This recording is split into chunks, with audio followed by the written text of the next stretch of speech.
Nous allons parler maintenant de la garantie autonome. La garantie autonome peut être définie comme une convention par laquelle, à la requête ou sur instruction du donneur d'ordre, le garant s'engage à payer une somme déterminée aux bénéficiaires sur demande de la part de ces derniers. Ce qu'il faut comprendre ici, c'est que la garantie autonome va faire intervenir trois personnes comme le cautionnement, un créancier désirant garantir sa créance, qui est nommé cette fois-ci bénéficiaire, le débiteur de ce créancier qui est nommé donneur d'ordre, et enfin un garant qui s'engage à payer sur ordre ou instruction du bénéficiaire. Généralement, la garantie autonome est utilisée pour certains types de marchés, et ces marchés-là, on peut avoir comme exemple la garantie de bonne fin. Dans le cadre de l'exécution d'un marché, le maître d'ouvrage, qui est le bénéficiaire, va demander à son co-contractant, le donneur d'ordre, de désigner un tiers qui s'engage à avancer les sommes nécessaires à la finition des travaux en cas d'inexécution par le co-contractant. D'accord? Ce qui fait qu'il y a trois personnes ici, le maître d'ouvrage, le co-contractant et le tiers qui va s'engager à avancer les sommes nécessaires à la finition des travaux en cas d'inexécution par le co-contractant. Il y a aussi ce qu'on appelle la garantie de restitution d'acompte. Aussi, là, le bénéficiaire, la première personne, a pu donner un acompte. Maintenant, il exige que l'entrepreneur, ici le donneur d'ordre, qui lui fournisse un garant qui sera tenu de rembourser l'acompte versé si le marché n'est pas correctement exécuté. Ce qui fait que la garantie autonome va faire, en tout cas, ressortir trois personnes, bénéficiaire, donneur d'ordre et le tiers. Et d'habitude, le donneur d'ordre et le tiers, ils sont liés. D'habitude, c'est par exemple quelqu'un qui va voir sa banque pour lui dire, viens, tu vas faire ce qu'on appelle une garantie. Tu vas signer une garantie autonome, une lettre de garantie.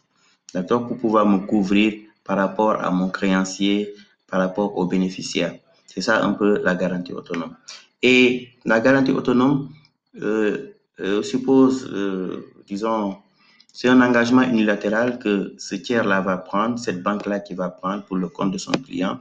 Et il faudrait que ça soit écrit et il faudrait aussi qu'elle puisse avoir certaines mentions, notamment la dénomination de garantie ou compte garantie, qui peut exister aussi, une compte garantie autonome. Il y a le nom du donneur d'ordre, le nom du bénéficiaire, etc. En tout cas, autant de mentions exigées par la loi.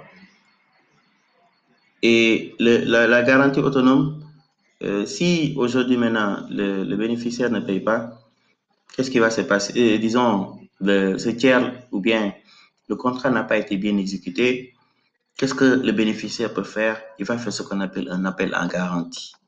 Cette fois-ci, c'est la banque qu'on va demander en quelque sorte de payer, à qui on va demander de payer. Parce que peut-être le contrat n'a pas été bien exécuté, peut-être que l'acompte n'a pas été restitué, ou bien que le contrat n'a pas été bien exécuté, ce qui fait que le bénéficiaire, le maître d'ouvrage, va demander à se faire rembourser.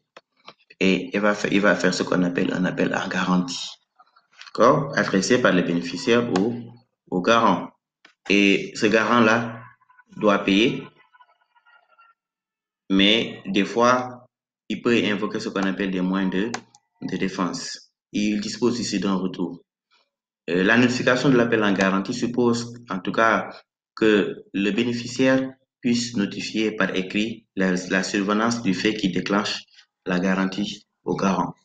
Et le garant aussi peut appeler le compte garant à payer, et c'est les mêmes formalités qui vont s'imposer. La notification suppose vraiment que le bénéficiaire fournissent les documents qui montrent qu'il y a eu, par exemple, défaut d'exécution ou bien inexécution. Et dans ce cas-là, c'est ces documents-là qui va permettre, disons, au garant de pouvoir payer. Ça peut être un rapport d'expertise, une décision de justice, des factures non réglées.